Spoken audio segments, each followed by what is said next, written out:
आज नवरात्रीच्या दिवशी माझ्यासोबत असं काही होईल असं मला वाटलं नव्हतं। मी सकाळी फराळाचं बनवायला गेले आणि मधातच माझा गॅस संपला। मग बाजूच्या रूममध्ये जाऊन मी साबुदाणा खिचडी बनवली आणि त्यानंतर रेडी झाले आणि माझा टिफिन पॅक करून घेतला, कारण मला आज लवकर क्लिनिकला जायचं होतं।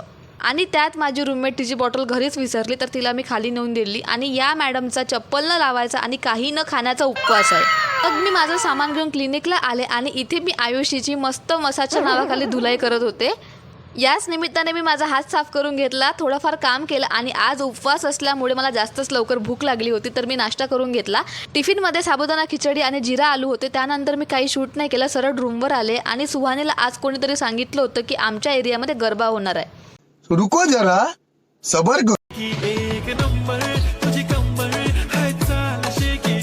तर ती सर्वांना घेऊन बाहेर आली आणि आमच्यासोबत खूप मोठा स्कॅम झाला। तिथे पोहोचल्यावर बघितलं तर काय सर्व बंद होतं।